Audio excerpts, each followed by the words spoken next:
but it should only take me a second. Yep, done. But yeah, today we're seated here. I think we had this idea about 3, 4 months ago almost. It felt like I don't know when, but we had this idea for the longest of time, right? Like everyone's doing a podcast, everyone's sitting together and talking, having conversations. So I believe we thought, why not us? We can talk about things. We know some stuff, and here we are. Fast forward 3, 4 months later, so we came up with the name. Correct me if I'm wrong, right? But we had the hardest time thinking of a name. What should we name this show? Are we just another podcast, just another talk show? And we figured, why, why not? Why you so extra? And I think Yeah. that immediately grew on us. We felt that it's cheeky, It's still yet growing. it's still growing for sure. Yeah, yeah, yeah. Actually, it's still growing. Yeah, yeah, yeah. But here we are today hosting our first ever. If I'm not wrong, this is our first ever episode stream, whatever we want to call it. So this is the first talk show that um both you and I are conducting today, and joining us, I believe we have a very very special guest. That we both personally know. Been a while now. I know him for famous and infamous reasons. He's gonna, he knows that. I'm pretty sure he knows that. And he might be even laughing in the background, but I don't know. Um, I'm pretty sure you guys know by now. It's in the title. It's in the postings. We have someone very very special with us. Maybe Johnson, you'd like to introduce him for today. Yeah. If you know burgers, if you love burgers, you'll definitely know this person or the brand Mhm. that he leads. Some say they have the best burgers in town. Some You say, know, some say. yeah. Some say the some say nation as well. So I think without further ado, we just want to welcome the co-founder of myBurgerLab, RenYi. And thanks for Hi joining us guys. today. Hi guys. Way. Good to be here. And you give me too much credit. Obviously, I can be the first to tell you that we don't serve the best burger in Malaysia or in KL. We are always number two. Whoever number one is, you go figure it out. But we definitely have the best people Give behind. the contact, give us the coordinates. I'll PM you on the side. All right. Okay. I don't want to fight for number one. Number two is okay. How are you guys, gentlemen, today? Not bad, Not not too bad, bad. not too bad. Yeah. Good, Um, good. Yeah. So thanks so much for joining us today. And when we couldn't think of a better person to really kickstart this talk show with than you. Especially given the times that we are in right now with COVID. I think there's just so much need that are out there. And I think what really struck us, of course, we're all Facebook friends, so we have been following, your stories as well. And one of the many things that you do, I think the unique thing that stuck out to us was your initiative that you're doing with your food bank. And that's especially pivotal. Of course, knowing you'll say, just a small matter, not so much, typical, but typical. really, this is what this show is all about. It's about people putting that little extra, on top of what they have to make it extraordinary. And so it's even more important during a time like this because, your industry, the F&B industry, is one of the hardest hit industries where you're unable to do dine-ins. It's, with all the SOPs and everything like that, it's been extremely challenging. I think we all know that already. So safe to say, I mean, correct me if I'm wrong. I hope that's the case, but business has not been as good as before, lah. And I think business definitely has not been as good as before, but thankfully, over the last 6 months, we have been able to readjust our business model. I mean, we went through 2020, and there were some losses in some months, but we were able to readjust our business model to a point where we were able to survive and thrive a little bit yep. through no dine in. But I mean, I understand that F&B definitely has a lot of spotlights on it because everyone eats, everyone have their favorite restaurant, so it's more relatable. But to say we're one of the hardest hit, I might I don't think so because I have other friends in other industry, like the fitness industry, like the entertainment industry, that they can't operate at all. So I just want to shed some light to say, hey, look, because a lot of people say F&B people a bit whiny lah, we complain lah, hey, look, we can open, we can serve takeaway and delivery. Just gotta find some way to fight. I know it's not equal footing for a lot of people, but thankfully, Burger Lab has found a small niche where it allows for us to survive through to where we are today.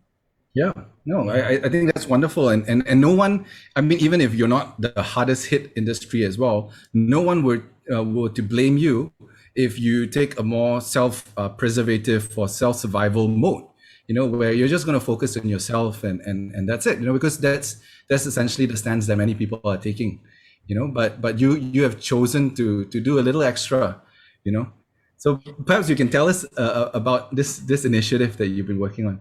Okay. So first of all, this is not a Burger Lab initiative because when we first wanted to do it, we realized that it was impossible for us to roll it out across all the stores because our team, for the most part, we are short-staffed. All our stores are short-staffed. And I didn't want to burden the team by, oh, you know what, the CEO has this grand idea that he wants to contribute back to the community and look good, in front of everybody, and force us to manage an extra task every day. So I took it upon myself to say, hey, look, during FMCO and EMCO, there was this, not there was this, it's still actually ongoing, the Bandera Putih movement. And I took it upon myself to say, hey, look, I am quite free right now because in that state of lockdown, honestly, I don't have much work. The team is already auto-run. They know what they need to do just to sustain that daily task. So I said, I'm quite free. I got a little bit of extra money on hand. I set aside 5,000 ringgit budget and I say, hey, look, I want to try this Foodbank thing. Everyone is doing it. And I know it within the CPAC community, there was no one else doing it.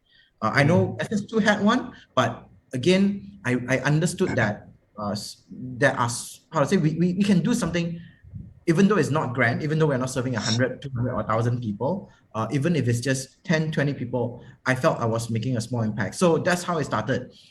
So I budgeted about 200 ringgit at first, and I put up random food items on the table and put a nice little sign that say Foodbank and say, hey, look, kita jaga kita, that kind of stuff. And that's kind of how the ball started rolling. However, it evolved. It evolved over a period of time, and I think we can talk a little bit more about that. But basically, that's how it started. I had some time on my hand, and I knew that I was in a better position individually. I had some extra money. I said, hey, look, I want to give back. I want to help. And that was it. And I only posted on my own personal Facebook. I didn't want to post on BurgerLab. I didn't want it to be how to say, people feeling that I didn't want to. I felt that I didn't want to leverage it as a business thing and use it as a form of marketing. I felt wrong doing that. So it was personally on my Facebook. And why I shared, I think it's because I understood that if I was able to do it and I could spark even one or two individual among my circle of friends who are, for the most part, a lot of entrepreneurs and people who are, I guess, in a slightly better position than others to do their part as well and contribute back to their community, I think I would have done my job. So that was how I started. Yeah. I mean, that's kudos to you. I think I wasn't I wasn't in the know in the sense that actually it's your personal initiative. I thought it was tight because perhaps I made an assumption that was housed right outside one of your chains. But even better. You have this tendency to make everything sound like, oh, it's such a convenience to you and small easy and all thing, that. right? Yeah, If I'm allowed to chip in, right? Like I know RenYi for what? I mean, I met him probably like 10 plus years ago. Um, and he's always been that guy, to play down his own achievements and whatnot. But and in our context with Epic, right, like we used to build homes back when COVID didn't really exist, and RenYi himself would volunteer not once, not twice, but multiple times, and also I believe chipped in with BurgerLab once, three times, right? Yeah, like three times for home buildings, and I think aside of that, you built toilets with us as well, right? Correct me if I'm wrong. So it really picked up when like I have you on social media, and I saw that, hey, RenYi is putting food in front of BurgerLab CPAC, and slowly it's been picking up more wind. And I think what was really credible was that I noticed some of the posts that you put out, you were actually reporting, showing people that, hey, I'm not doing this for show or whatnot. It's just me doing the little bit that I can, and it really reflects on what you're sharing with us today. Um, Yeah. but we do wonder, like, how do you find the strength to do this despite how bad, F&B has been like sort of hit or affected, and then here you have Mr. RenYi Chin, um, the burglar, Mr. Burglar himself, like doing something for the community. It's something that Uh, kind of baffled me, I suppose. Yeah. Where do you find the motivation? You know. as I mentioned, I'm in the service line. We in the F&B are always in the position to serve others. And as bad as times are, I think the innate character in us to want to serve others, regardless of skin color, or race, religion, or even whether someone is rich or poor.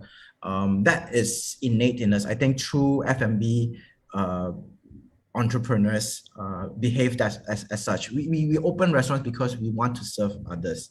Of course, pricing and all those, that aside, right?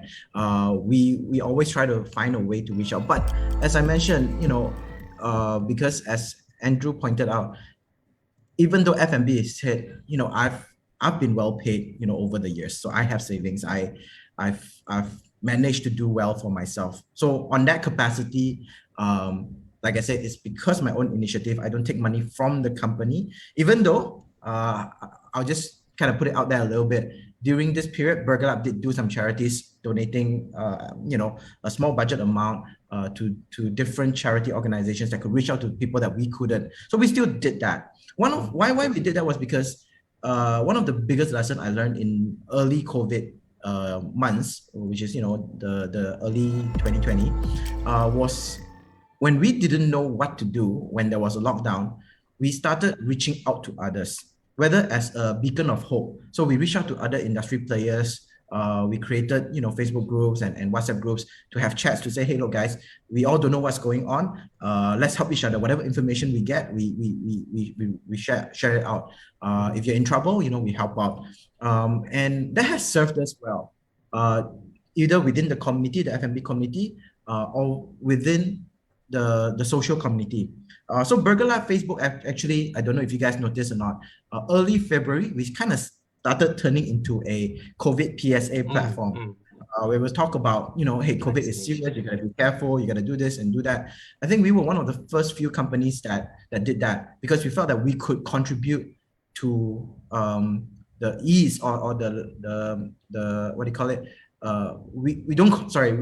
We educate people so that the virus doesn't spread more wildly, right? This is early February, March. We try our best, and we can see that the community returns in favor by, whenever we have a campaign or we launch something new, they're always in support of us because their values align with us. So that was something that I noticed, and we didn't do it on purpose, but we realized when we do good, when we reach out to other people, when we give back, the community gives back, especially when it's sincere, especially when it's authentic. And we continue doing so. I told my team, hey, look, even if you earn a little bit, if we can contribute to whatever organization, give it. We don't need to advertise it. We don't need to talk about it.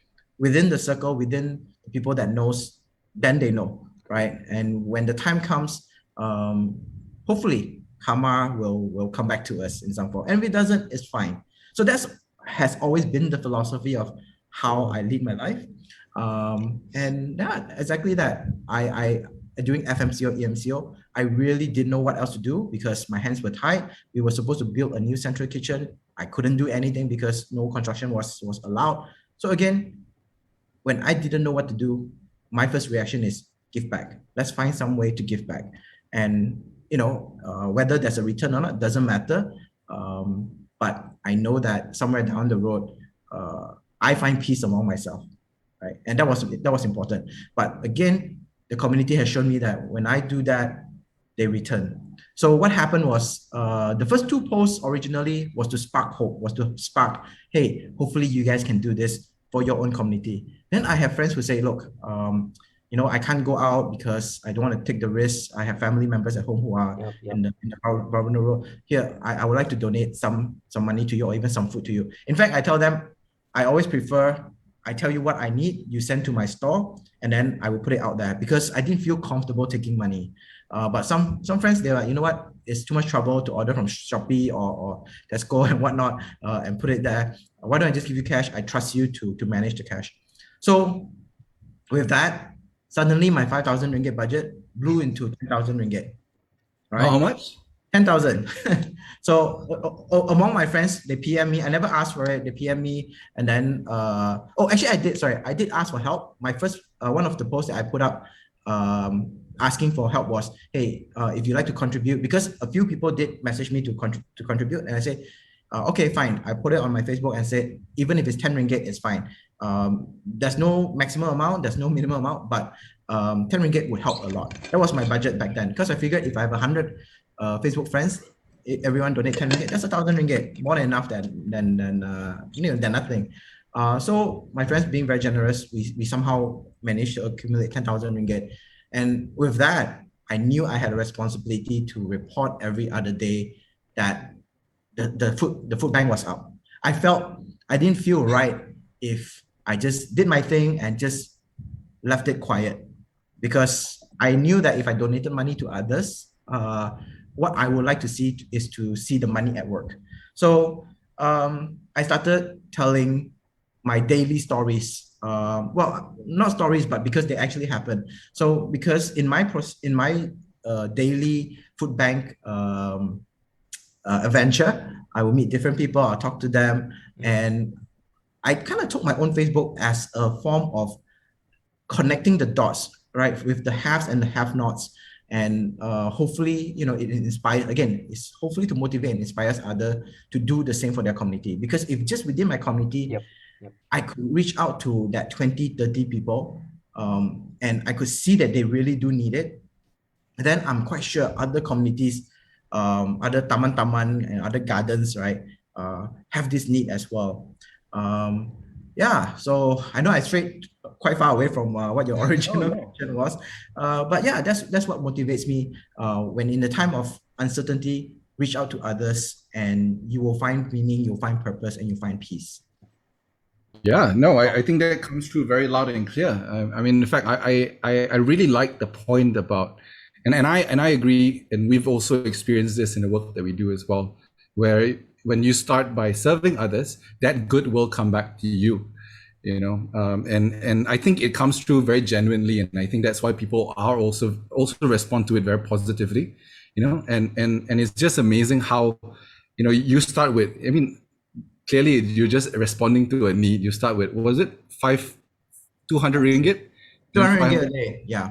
Yeah, and then 5,000 ringgit now is 10,000. I'm sure it will grow, but how that little really can inspire big, So I mean, that's really amazing. I'm curious, like how has it grown now, and how long has it been since you started? I think it's 2.5 months. It felt longer, but It's only been 2.5 months. So it has progressed in different stages and evolved. So if I may share, if anyone plans to start a food bank, here are some tips and tricks and some of the mistakes I've made. So in the beginning, of course, we wanted it to be as generous as possible, and we wanted people to take what they needed. So there was no regulation. So I would have 3 bags of rice, some veggies, some cookies, some butter, some bread, some jams and whatnot, right? A bit of everything. And it kind of filled up the table very quickly. And basically it says, take what you need. And the problem was, once it caught wind, and you need that 1 or 2 bad apples to really spoil the whole thing. So on CCTV, we were able to see some individuals coming in a nice car and just walloping everything. Now, here's the thing: I'm a big proponent of giving the benefit of the doubt. And in fact, there was one time I managed to catch one such individual, and I spoke to them. And he turned out to be a Grab driver, and he says he knows some of the places that they need help. and he's sending the packages to them. He said he'll go around, he see Foodbank. He doesn't take everything, but he take significant enough that you would raise an alarm, right? And of course, from what we could see, his car was decent, right? But I after speaking to him, I realized that he genuinely was trying to help. Now, were there people who were sinister and were really taking more than they need or taking even they don't need? Yes, for sure. Yes. In fact, I've seen some of our customers, unfortunately, it's very rare, but I've seen it whereby they were outside waiting for burgers because that at the time it was takeaway only. They were outside waiting for burgers. And once they receive their burgers, as they leave and they pass the table, is that whoop, a pack of Maggie Mee. They don't need it, but it's okay, why not, right? Really? Yeah, and I realized that when running a food bank, when you don't have that safeguard in place, people take advantage of it, and you start questioning yourself on why am I having all these feelings of hatred or just there's a lot of negativity. Yeah. And I said, look, it is my duty to make sure this is done properly. Of course, if you put it out there, there will be people who will take advantage.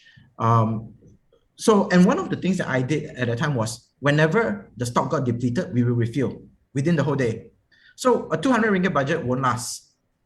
Like in the day, at one point, it went up to about 400 ringgit worth of stocks going up.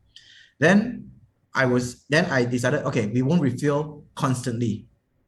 We'll refill in the morning and at night only. Now, why in the morning? And when in the morning is really early. It's around, I think at the time, 8:30 a.m. I'll go there, I'll stock it up. The reason is because I wanted to give people the privacy to go and collect stuff, not during working hours. Yep. Yeah. And then at night, just before the store closed, at that time was 9 p.m., we will also put stuff outside so that in the middle of the night, anyone that, again, they want that privacy and just come out and take their own whatever they need. So that was the idea. Again, same thing. When people learn of the timing that we had, they will appear at the right time and just wall up. One person can take, there are situations where one person will take about 50 to even 80% of what's there. And the thing is, number one, I also start learning to not judge, because who knows, even if they drive a nice car, maybe before COVID, they put on a down payment and they have commitments to pay, but they lost their job. Who knows? And they really need it. I found it easier for me to let go when I gave them that birth of benefit of the doubt. Yep. But after a while, people started coming to me and say, hey, and my neighbors, in fact, will come to me and say, hey, you know what, you should stop putting food out there. You're being taken advantage of, this and that. And I realized, okay, fine. It's not a solution, because if the food keeps going to the same person every day, then that means other families are not getting it. Yeah. And what I did was, okay, I'm going to sacrifice a bit more of my time. So I put out a sign that says that starting tomorrow, food will only be placed outside for between 8 to 9 o'clock. Again, I still did the whole jumble of assortment of stuff. And with that, it doesn't really work as well, because people need different things. And always the most prized item, like rice, will always be taken first. So again, whoever that's early will always take rice first, right? And then whoever that comes later won't get rice. And the same person will take rice every day. And I'm sure you guys have heard of stories where people take the food bank stuff and resell it, right? So obviously, how much do you need? And it's 5 kg of rice. If you take every day for 4 days, right? That's 20 kg. I don't know, how big the family is. But then I changed the format again, and I said, okay, it's still every day 8 to 9 a.m., but I will put one type of item only. So it became Tuesday was bread. I only functioned between Tuesday to Friday. I don't want to work, because at one point I was working 7 days and I was just so tired. So it became Tuesday, Wednesday, Thursday, Friday. So it's bread, biscuits, eggs, and rice, 4 days. And I would add on certain things that matches that food of the day. So if it's bread, I'll make sure there is either baked beans or jelly or jams. If it's rice, sometimes we have canned sardines or canned, chicken curry. So things that matches. And on some days, I have friends that donate things that matches or complements those food items. Then that's how I did it. And I always did it one person because I didn't want to trouble the team. Yeah. So I did that for almost a month and a half. And I tell you, the thing that evolved was the crowd. Last time in the early stages, it was only, at 8 o'clock, there's like 2 or 3% come. And then after that, another 2 or 3% come. And I had time to talk to them. I had time to understand their needs. In fact, I made a few friends, I would say. And when I understood how dire their situation was, I would make special trips to them and I would just pack, more goodies for them that I knew suited their needs more. But as the crowd grew, like right now, not every morning, every Tuesday morning. So I've shrunk it to one day only since the economy kind of opened up and I have work to do and I've got, more commitment now. So I shifted it to only one day, Tuesday. And I'll make sure that they get sufficient items of a particular type. And 60 people show up nowadays. And if you want to, 60. And you started On at that how many? one day, yeah. Last time in a day, about 10 to 20 people. Okay. Now it's like at 8 a.m. before I reach the store, there's a line of 60 people. And here's the thing, I no longer have those one-to-one chats anymore because it's a time of COVID. I don't want them to be gathering there. They're quite law-abiding. They will stand in line and they have their 1 meters. Sometimes I need to remind them. But after they take their food, they tend to gather, and it becomes a bit of a marketplace. So I gotta kind of shoo them away and say, hey, don't stay here. You guys gotta disperse, otherwise I'll get in trouble, and then there's no more food bank. So yeah, right now the food bank functions like a robot. It became a bit soulless, unfortunately. Some of the aunties, some of the people that I used to talk to, again, they either stop coming because they are sincerely afraid of the crowd. But I feel like the purpose of why I did it and why I enjoyed doing it became lesser and lesser. But I have a duty. I feel I have a duty to continue on. And so it has evolved to this stage. But for anyone who wants to do a food bank, you know what? Just do it once a week, set a schedule, make the intention very, very clear. If you have 50 items to give out, only give out 50 items, because I can't feed everyone. Yeah. Right. At first, my budget was for 40 people. Then I expanded the budget to 50 people. Now 60 people. Even the last Tuesday, just 2 days ago, It's like 80 people or something. Yeah, I finished all my 60 units of product giving out. There were still people coming, about 10 to 15 more people coming. And I will go to the back of my store, and sometimes I will use BurgerLab products that we have, like the frozen products and whatnot. And I use my own money and purchase it and give it out. So you know what I'm trying to share here is that you can try to do good, but the problem is there's too many people out there that needs help. You need to set a boundary for yourself as well. Otherwise, you have no time. You won't have time for yourself. You won't have that how to say, you lose the reason why you started doing this. And I just wanted to take a pause there for a bit, and just say, like, I think that's fantastic tips and tricks, on an operational level. It seems like you have SOPs in place already, and I think perhaps if people contact you, you probably have it documented as well, right? I don't know. I can document it, but it's all in here at the moment. It sounds like you do, knowing the way you work, and I think that's great, But I think being, also being from coming from a background where we're always also looking to see the best in people and do good and stuff like that, I'm also very aware about the emotional aspects. And I think you did touch on that. And I just wanted to dwell on that and dig a little bit deeper. Like, I think that's what you're alluding to right now. Where you have these sort of comments, you see this sort of abuse, like, tips and tricks is one thing, right? To how to operationalize it and make it more efficient and whatnot. But if you don't overcome your emotional burden, you could have just flipped the table and say after one time, forget it, I don't care anymore. Let them just do their thing. So where do you actually find, what do you tell yourself? How do you regulate your emotions? And you're very right about that. It's very spot on. I've spoken to other food bank organizers, and in fact, you see a lot of food banks have stopped. And for the one reason, in Chinese they call it 心灰了，就是like your heart hardened already. Like you just don't, how to say, you Okay. see the evil side of people, and you go like, you know what, this is not worth doing it. And I'll be honest, there were times of such situations for me, and it's sometimes very petty. Even you will have other what do you call it? People who are benefiting from this food bank that will come to me and say, hey, don't give that person, you know what they do with the food, they sell it and this and that. And I'm like, you know what? It's okay if they sell it. One bag of 5 kg rice is about 12 ringgit. Even if you resell, at best you get 10 ringgit. And if that 10 ringgit, you can buy 3 chap fan for yourself and you can sustain yourself, right? That's something, right? So I learned not to judge. So what I realized was that it was not my position to judge. I wanted to come out and help, and I should help indiscriminately.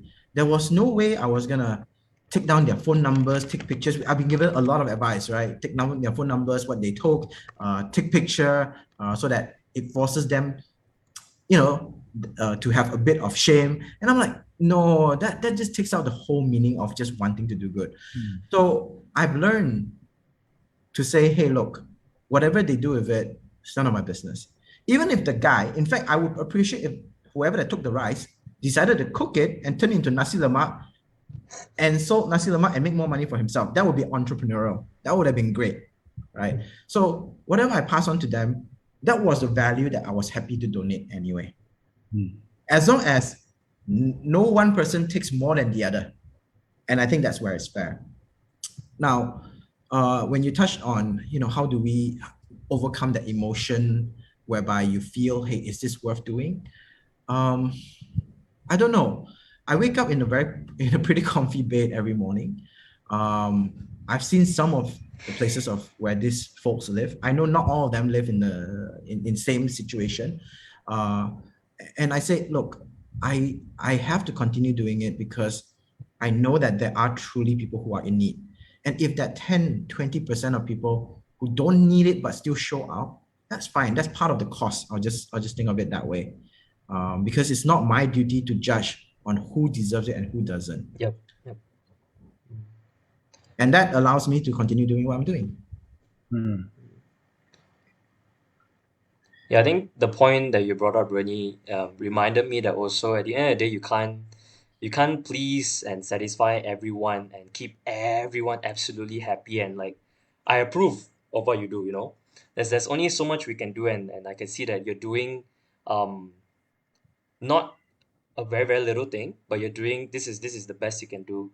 And I also noticed that maybe at the beginning you were running it pretty much solo, you were flying solo, but I noticed that I think the recent few weeks or so, some old faces, some familiar faces were popping up, right? Like maybe ex geeks, and like I think I saw Ethan as well, like ex geeks just coming along to help you. Is that something that you planned, or it's just like, bro, I need help, come help me, And So then I why never am I not invited? Is that the question?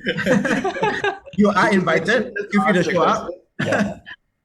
So what happened was, I think it started with Meikwan, one of our ex geek, and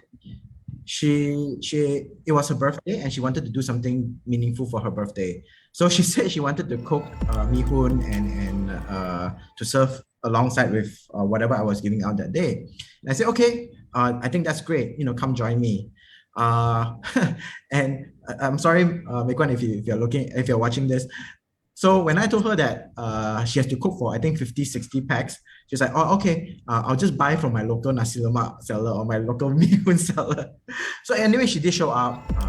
She did bring, enough portions for everyone, and she helped give out.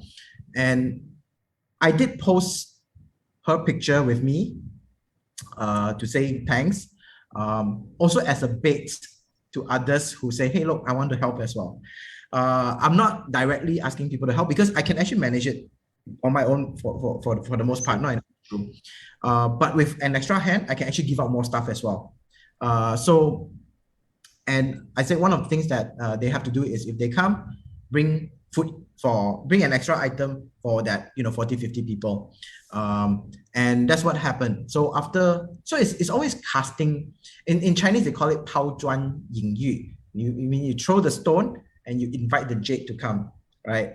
And I understand about human nature. If they see and then they go like, hey, that's nice, I want to be a part of that. And of course, we are already friends. So I had a few more friends that actually offered their time to come and join and be a part of this. So it's not intentional. It started off with a happy accident, and we are able to replicate it. Almost every other week, I have one friend that's coming to help me distribute the food. So and the thing about this is, you don't know until you do it. Just like my first time with Epic Homes, it was the Prudential build. Right, yep, in Kelantan. I forgot what's the kampong called already. It's okay. But the point is that it's all the way in Kuantan, exactly. And before I went and before I signed up, I was like, yeah, it's a nice gathering of city folk going out there and building homes. But once you get there and you talk to the villagers, to some extent live among them, a bit slightly nicer camps, I would say. But you get to experience and you get to see it. I'm sure all of us here have done the Kachara route, right? At least one time. As much as it's not like you are doing a huge change, but it makes you appreciate, number one, your life a little bit more. It makes you try to reach out to others and do a little bit more. So I realized that because of the food bank, and even if it's just one person at a time, they were able to see exactly what was going on, rather than sitting behind the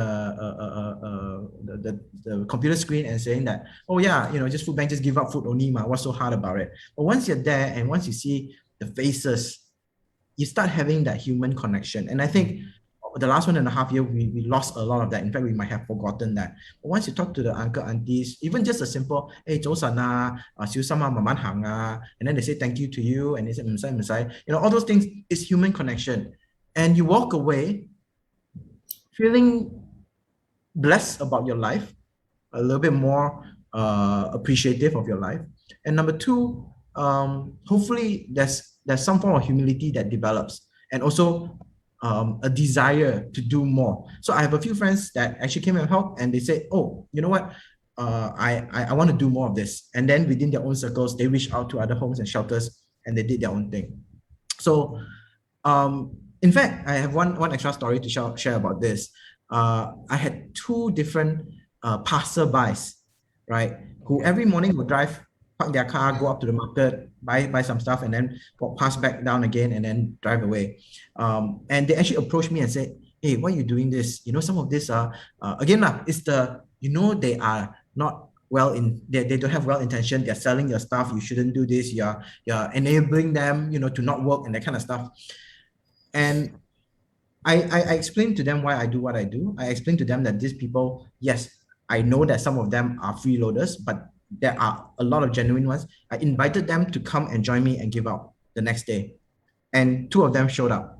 And at the end of it, they walked away saying that, yeah, I understand where you're coming from now. It's different. And in fact, ironically, on one of the days that gentleman was helping me give out food, another customer came and tried to give me that advice.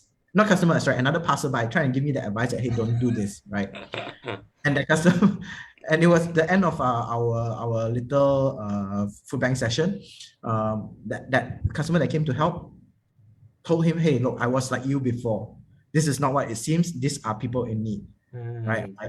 Yeah. So you got to experience it. And I think once you experience it, you will understand that, hey, look, we are so comfortable in our bubble that a lot of times we really do not know what's out there.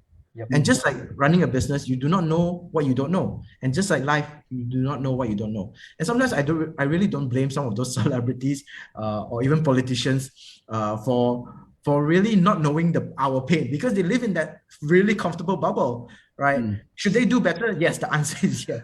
But to some extent, I'm also thinking, hey, look, the ultra rich can never understand what the general rakyat is going through, right? So just like our own bubble, although we are a little bit more comfortable than others, we really cannot understand what poverty truly means until you live it or until you see it, right? In fact, I don't dare say I understand it. I've only seen the surface layer of it, right? And I think for us as a human, if we can expand our circle of how to say, when we associate ourselves with people, I think the natural instinct is to associate ourselves with people who are equally good as us or better than us, right? You like to know the boss of this, you like to know the data of this and whatnot. But what do we really reach downward? I don't know if that's the right way to say it, and it sounds a bit wrong now that I've put it out. But do we reach beyond our social circles that is not as fortunate as us, right? And when you start doing that, I think the outlook you have in life changes. And I don't know if it's the same for everyone. For me, I feel like I've mellowed down a lot as a person. And again, this is a new journey for me. I've only done this for 2.5 months. I really have full appreciation for those people who do charity as a daily living, as a lifestyle, right? And I think you guys to some extent do that too. And I think it's just different. Number one, you need to be built different to want to do it in the first place. And number two, once you do it, if you have that little bit of accountability, you find it very hard to stop. Even though you want to, even though you're tired, you find it very hard to stop because you go like, I'm still in a better position and I'm helping them. If I don't help them, who will help them? So you're trapped in that loop to some extent as well. Yeah. I don't know if it's the right idea or not, right words or not, but you get what I'm trying to say. Yeah. Yeah, no, absolutely. And I think that's what, many of us who've also been in the circle of, social enterprises, NGOs, I think that's one of the main drivers to why, we keep doing what we do, right? Because the benefit to it isn't just the feeling of, oh, I'm helping somebody, but you get so much benefit in the process as well on a personal level. Yes. You gain self-awareness, you gain new perspective. And I'm sure that all that will actually help you in other parts of your life as well, and it's changing you to become a much better person. And I think that's something that, a lot of times people don't capture. It's difficult to capture tangibly, as the outcome of being service-minded or putting yourselves out there to try to make a difference. And I really appreciate you for touching some of these points, especially for people who are considering doing the same thing as you and getting started. Now, I wanted to just touch on the matter of sustainability, because when you started, you're just seeing small needs. I'll just meet that, but this is something that's growing. What's the plan? How do you plan to sustain it? Or if you don't even have a plan, what's your thoughts behind that? I don't have a plan, honestly. I told Young, my girlfriend, that you know what, I only continue to do this as long as my energy allows. The budget is not an issue. Honestly, the budget is not an issue. Anytime, let's say I run our budget on my own, all right? Yeah. I have set a money budget that I am happy to contribute myself. If I run a budget, I just have to put a post out there, and I have friends who are willing to literally throw money at me because they trust in what I do. Thankfully, I don't have to do that, and I'm able to sustain it. So money is not the issue, it's the energy, right? And if right now what I'm doing is just that once a week, and I'm able to some extent automate it, I've talked to the right people, they can send the food to me, they can send it to me consistently, then I'm able to sustain it. So I don't think it's too much of an ask for my time. I'll continue to do it until, again, hopefully, I'll continue to do it until I can't physically. So, which means that it'll probably go on for quite a while more.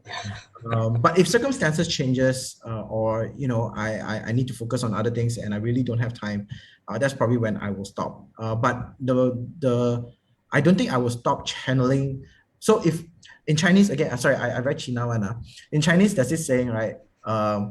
你出钱我出力 or 我出钱你出力 lah, right? If you can't do it, right, and you have money, then contribute. So if I do stop this food bank, then that budget for that food bank will just go elsewhere and hopefully it helps other people. I think charity is a lifestyle. I never understood that saying up until our discussion here. It's not because you do it to feel good or to give others, because you are in a position to help. And I think once you start helping and you know that it goes to the right people, you don't want to stop because you know that to some extent they're relying on you. Now, should this be a government, the duty of the governing body? The answer is absolutely yes. But unfortunately, I feel like the people in power are I mean, we wouldn't have to deal with poverty or such a high rate of poverty if the people in power were more competent. But that's a totally different topic. But I feel like Malaysia is in a very dangerous position where we will see more and more people fall into that poverty line. And it's not you and me. I think we're like, people like us are fairly comfortable. Touch wood, I hope we don't fall that far. But there are a lot of people who are just living on the edge of just going to poverty. And I don't know how to stop that. I don't know what we can do to stop that. Because when they fall into that line, that they fall below that poverty line, it's very hard to get out of it. I'm sure you guys understand. I'm sure you guys work with people like that. So that's what I've had a bit of insight into. And again, helplessness come over. Like, what can I do? But at the end of the day, I have people who will tell me, you know what, you're doing your best, and that's all that counts. But for you guys who reach out to so many other, whether it's orang asli or people who live in squatters and whatnot, you can't help them all, and you wish that you could do more as well. But we have limited power, right? Yeah. So it's that helplessness, lah. I don't know how you guys deal with it. I think many of the things that you describe are things that we experience, and it's the kind of thought process that we are also forced to deal with, and I think that the way you really phrased it sums up this. Anyone who dares to venture and put themselves out there on the line to try to make a difference or help other people, this is the I suppose, the curse.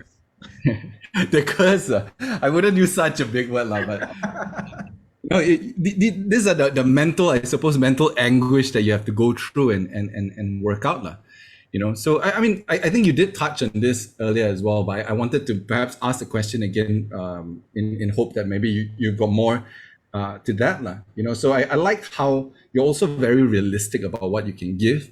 You're also very realistic about what your limits are, where you would draw the line, what your boundaries are, and this has a finite lifespan. You don't have any. It seems like you don't have any ambition for this to become like the next Foodbank NGO. You are just really just meeting a need today. What are your hopes, from all the efforts that you're putting into it? I know you did mention you want to inspire other people to do the same. I was wondering if there's more to that. Like, what are some of your hopes as well as you pour in during this limited amount of time? Where do you see this going? Honestly, I just want to keep it small. In fact, I've been given the advice that, hey, look, if you want to do this, set yourself a timeline, whether it's 1 month, whether it's 2 months, make it very, very clear that, hey, I'm only doing this for 2 months. I help out where I can and then stop. I didn't do that. So now I don't know how to stop. But I'm very clear on what my goals are, meaning that I have a responsibility to my team, to run the business well. And I know, any time not spent on the business or on my own well-being is time being stolen away from doing better things that hopefully, I can provide better jobs. I can provide a better lifestyle for people that I'm in charge of, right? Or I'm in the duty of taking care of. So I'm quite realistic about that. As I mentioned just now, I feel that it is the government bodies and also the NGOs' duty to make sure that these people do not go hungry, that they do not that they are taken care of. What we do is supplementary. As long as I see it that way, I am okay to let go should the time come. Because I feel that if I get too hung up on it, I lose sight of things, then I will have I will have to answer to my team who might lose their jobs, or BurgerLab fall into a position where it's not desirable. Then people losing their jobs and whatnot, that's the last thing I want as well. So to prevent people going into that category in the first place would be my biggest duty. And again, like I said, hopefully if we continue to do well, we can continue to give back more and multiples.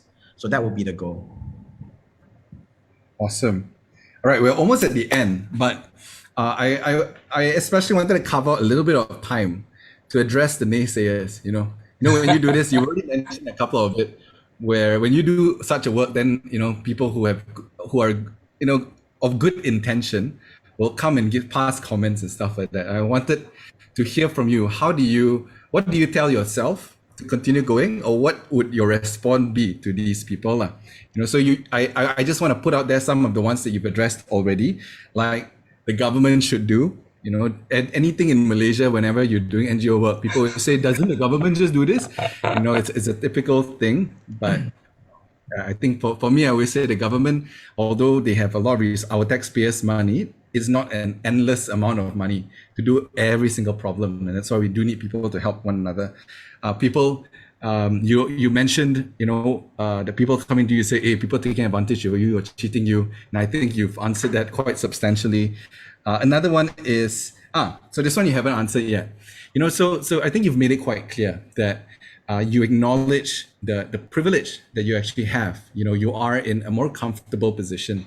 What would you say to people who say, hey, the only reason why RenYi can do this is because he's very privileged? That's not wrong. But we are all different level of privilege, right? And you don't have to run a food bank to make a difference. If you can make the change in somebody's life just by being kind, just by, I believe in the saying of kill them with love, right? Haters are always going to be haters, right? Yep.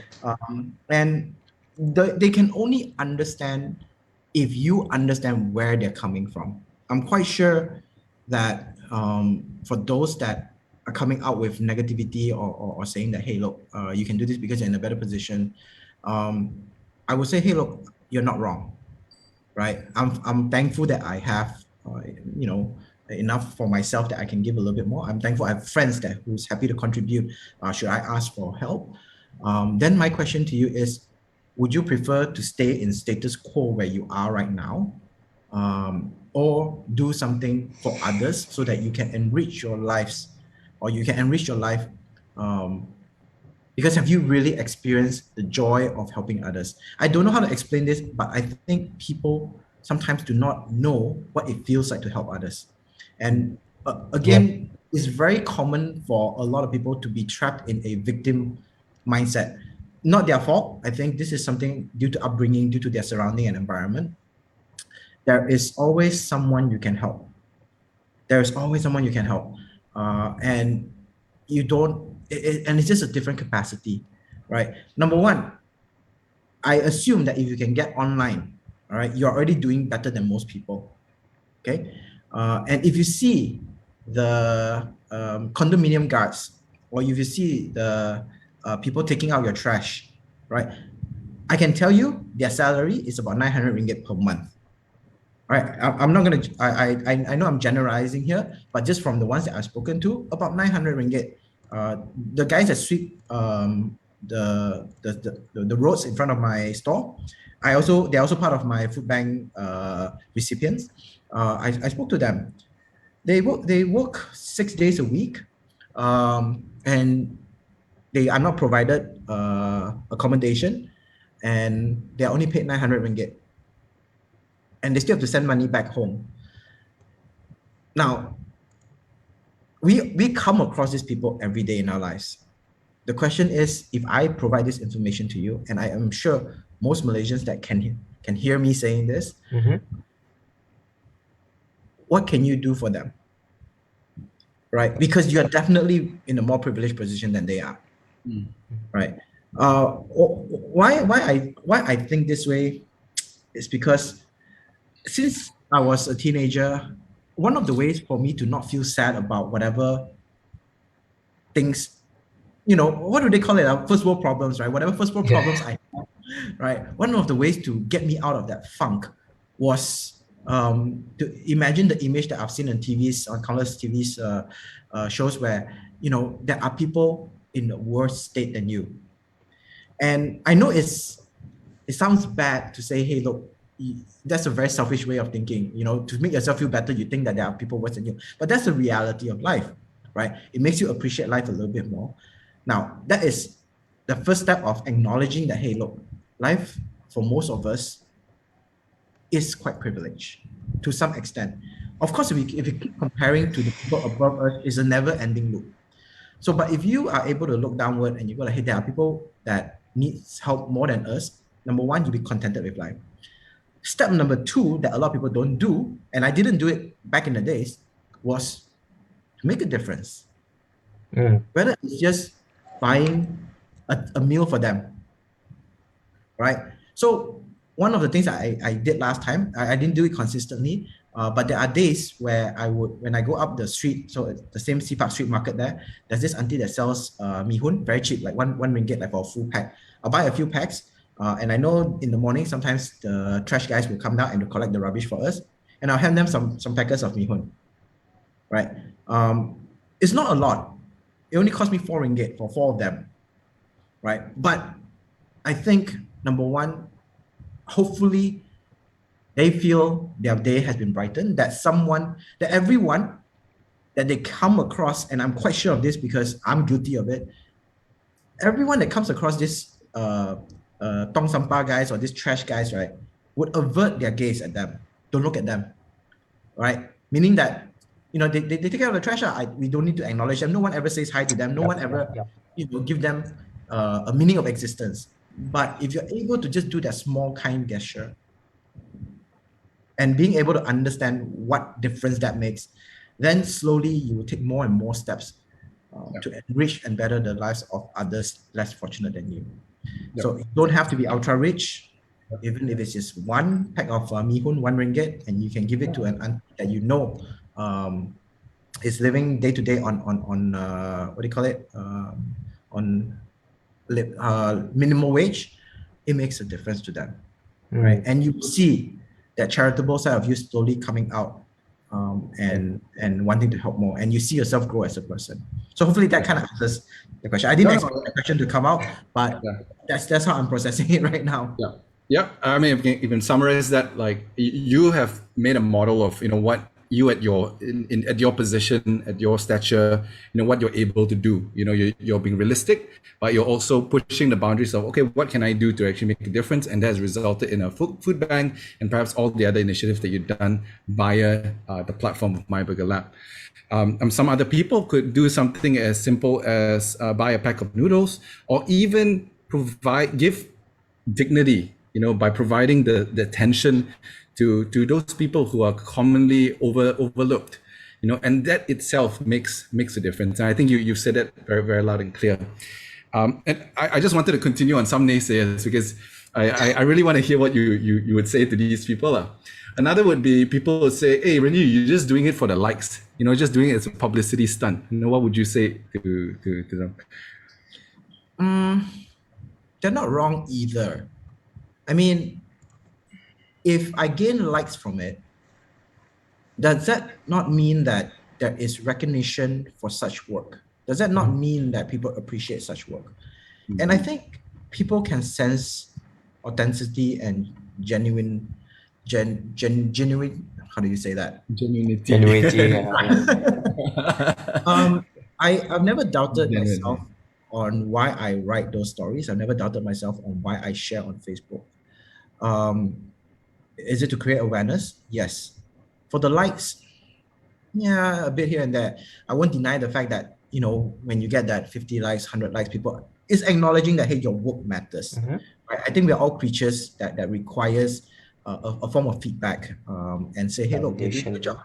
Validation, exactly. And I want to do more because of that. So, and if the result of that is more good work, then why not?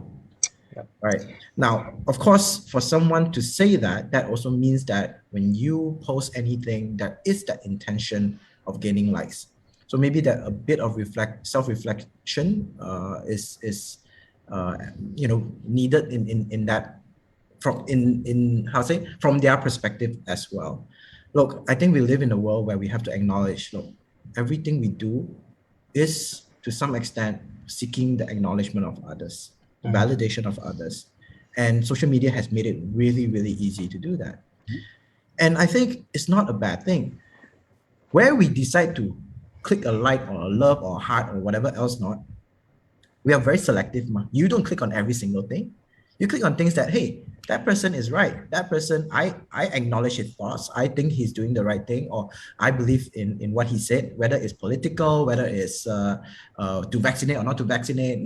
We have all a whole spectrum of things that we can agree and disagree on. But it's about, it's I think social media has made it very easy for us to find friends that we associate with and we don't associate with. I'll be honest, I've unfriended a few what do you call it, anti-vaxxers myself over the last one. I mean, and I don't mean that people who just say, hey, I prefer not to take vaccine, but those who are basically using all the might of their social media energy to tell other people not to get vaccinated. Look, if you don't want to get vaccinated, not a problem. If you go out there and you make it your mission to, then I think you have a problem.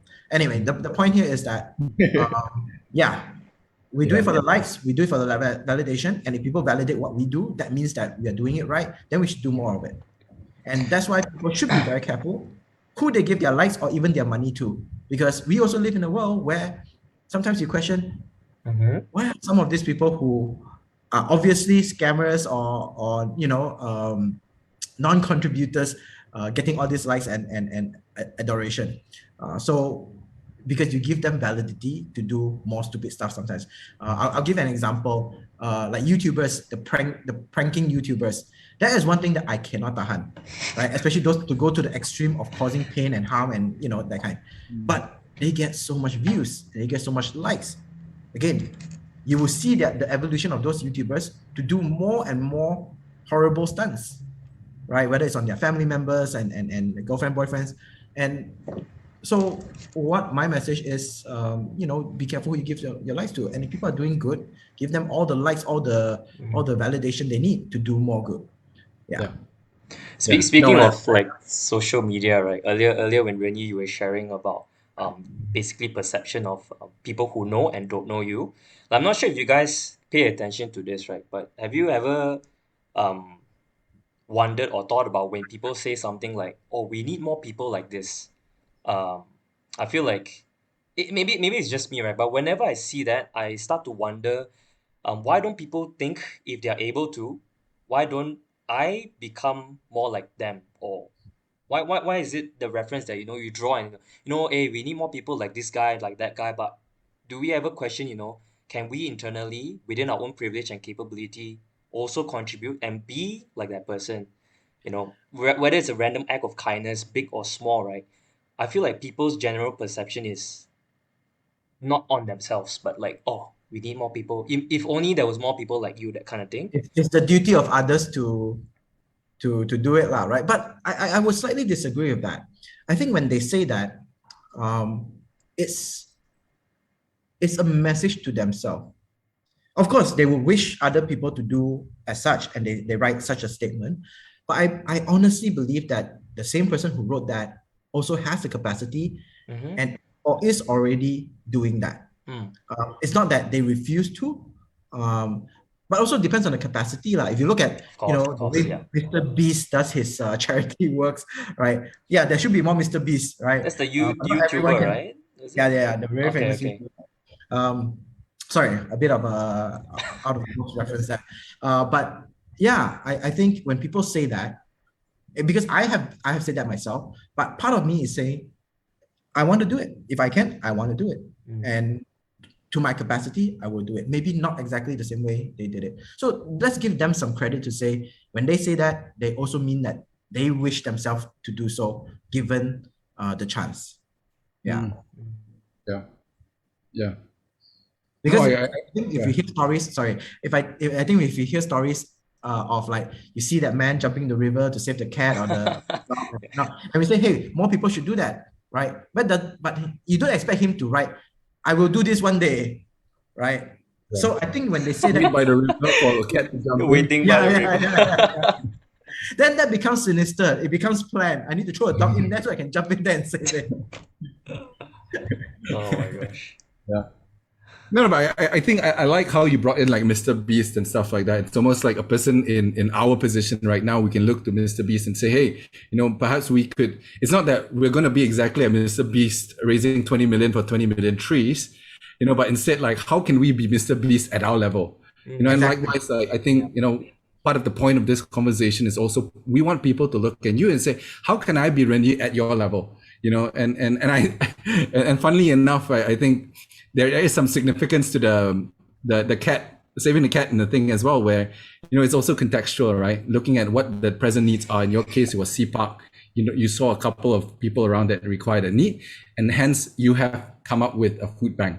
And those principles can apply, but it may manifest very differently for other people, based on where they are, what the context is, but it's really looking out and seeing what the needs are, being attentive to it, being realistic. I love how pragmatic you are. There is no need to address today's, especially in the arena of doing good, right? Sometimes we spend a lot of energy trying to address all the questions that may come from woke culture, but you straight up say, yeah, I do it for the likes, but it's very pragmatic. It's true.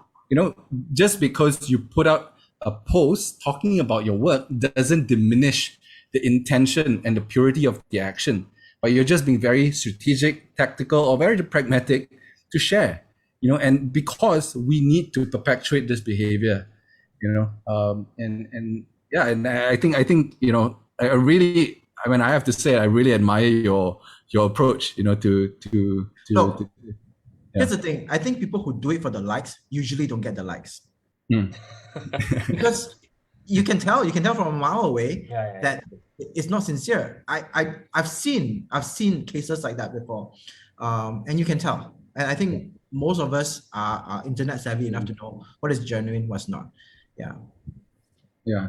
And John, I have to give you credit as well. I mean, honestly, as I was building BurgerLab, back in the days, not that it's super successful now. I mean, it's still struggling to some extent, but we have enjoyed, certain level of success. But back in the days, I was very focused on building the business. And although we do our once a year charity, but I think it's meeting people like yourself, when we work with on Epic, and other individuals such as yourself who does a lot for the community. One recent one is Harif Iskandar. I've mad respect for that guy, right? Although his comedy style of comedy is not always my cup of tea. Hopefully he doesn't see this, but mad respect for what he does, and you can tell it's genuine. I'll be honest. At first, when he first started it, I think the Hope branch they call it, right? I was like, oh, it's just another celebrity trying to get some clout and this and that.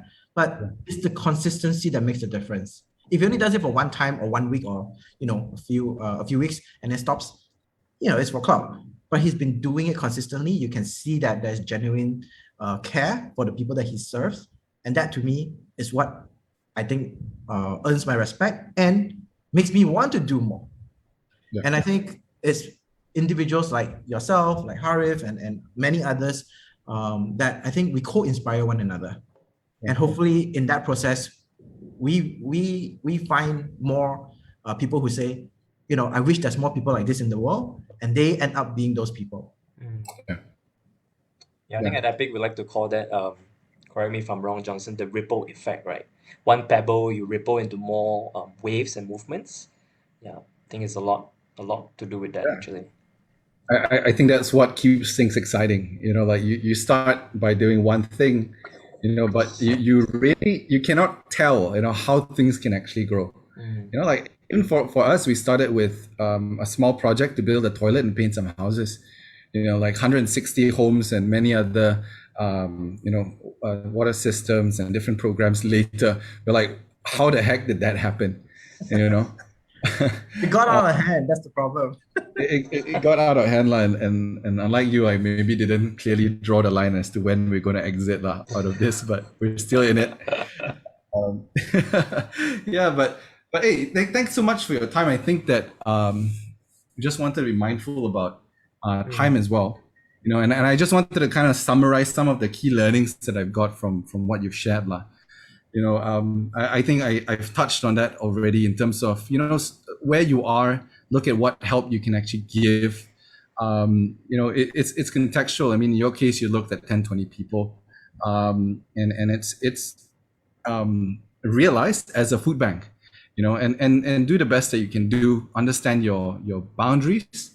What's extremely important is to make decisions early as well before they happen. Like, for example, I think we talked about regulating your emotions, and the emotions will be there. There will be frustration, there will be bitterness, but you made those decisions that I want to choose to give the benefit of the doubt. I want to give because I want to serve first, because and having that belief that when you give, good things do come back to you, and Well, yeah, small correction. If you yeah. give, don't expect anything to come out of it. If there's good things, it's a bonus. I think that's one of the things that stop people from doing good. They Yeah. don't see the good return sometimes. Yeah, I think we've been for us, or for me, I've been in it long enough to know that eventually that good will come back to you. But it's true. I think that it's good that you correct it, because in reality, sometimes your first few times may not be ideal, right?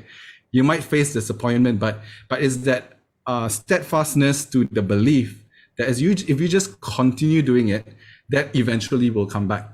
And we've experienced it, and I believe you're experiencing it as well. And the benefits are not always tangible, but it is.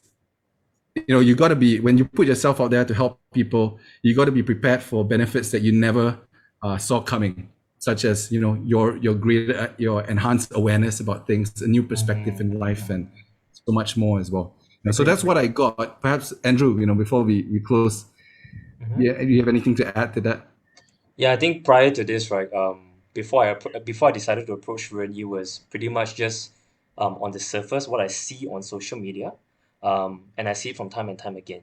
So I think just having RenYi not only be our guest speaker, but on top of that, share what's in the mind, not really what's behind the scenes, although we did touch a bit on that, but what's the mindset one can take and approach when you come to, I won't say it's just for food bank, but almost anything you do to serve a set community was really refreshing to hear, um, yeah, from someone like RenYi, who has multiple things on his plate, yet he has found time to do this and serve in his own capacity, acknowledging, that people are of different level of privileges. And I like the point that you brought up. The enhanced awareness is something that I think um, perhaps some of us don't talk about enough. When RenYi brought up the whole, do you acknowledge people who are quote unquote a social level below you? I feel like generally maybe not. A lot of people tend to just oversee things like this, and maybe with the pandemic, right? People forgotten entirely the human touch. So really, I think before we end, I would like to thank RenYi for joining us today on this Why You So Extra Epic Talk Show. Um, it gives me personally, I think, a lot more, I won't say clarity, but a lot more conviction as to, okay, now I know what was the extra that pushed him to do a little bit more extraordinary. Because let's face it, not all of us need to do this. We can continue to sit at home happily in our shelters, in our nice clothes, water or whatever. Um, but there you have it, right? There's someone out there that's being the change almost, regardless of the scale, really. I think that's very admirable. And yeah, thanks again, man, RenYi, for joining and sharing the ins and outs of not only what it takes, to run a food bank, but your general perception and your approach towards um, servitude, if I may say so. Yeah. Yeah. Thanks for that. It's been an honor. Honestly, even at this point in time, I've spoken so much. I still feel that the acknowledgement that you guys are giving me is not. I don't deserve it. There are others that do way more than I do. But if I'm able to just shed that little bit of light of what those NGOs, what those people who commit their life to such charitable work, they deserve, they deserve to pay they deserve to be paid the highest wages and all the acknowledgement. Honestly, it's not easy. Yep. Yeah, and I think before we close, may I invite you perhaps like to Sure. is there any closing statement, or could you tell our millions of listeners out there, how they can get involved and support this work or do something similar? Choose BurgerLab. I want to use this quote from Batman in what's the latest DC movie? Not latest, 2 years ago. 2 years. No. So you have the, what do you call it? What's the one where all of them are together? All the DC characters are together. The movie. Oh, I'm really bad at this. Johnson, you gotta help me out. I have no clue. The Avengers? No, the DC. Avengers. DC. Justice League, was it? Justice League, yes. Okay, oh my God. Something. Yeah. Oh, you're talking about DC. No, I thought you said Disney. Oh, no, DC. Okay, so Batman in Justice League told oh my God, all the DC people are gonna kill me. What's the speedster called? Who was that? The speedster. He runs really fast. The Flash. The Flash. Oh my God. We're talking for about an hour. I think people can forgive you out there. You do Foodbank, it was your free pass. So they were fighting, one of the fighting scene in the middle, and Flash says, I don't know what to do. Right? And Batman said one thing: save one person. And then once he started saying one person, he just knows what else to do. So I know it's a bit corny, but I think that's exactly how people should start. Don't think grand scale. Don't think I need to have a food bank of 100, serving 100 people and not. Start with one, and you find your pace there. Yeah, that's it. Ironically, it came from Batman. Nice. We all love Batman. Yeah. So great. We thank you so much for your time. I think we've learned so much from you, and I think that's a great closing statement. It's a bonus that it comes from Batman as well. So I think with that, thank you. And I think just a message to everyone out there who will be listening at some point, our millions of thank you for tuning in, to Why You So Extra. We just want to remind you, and I hope that what you've captured from this sharing from RenYi is that whether big or small, little or much, change can actually start with you, and in the process, just start small, that little ripples to big, and be prepared to have your life changed in the process as well, and remember that all it takes to be extraordinary is to put a little extra in the ordinary. So with that, thank you so much, guys. Thank you so much, RenYi, for your time. All right. I had a fun time talking to you guys. Take care. Be safe. It's still a crazy world out there. Indeed, Love you guys. All right. I'll see you guys again soon. Okay. Take care, man. Take care. Bye. Bye.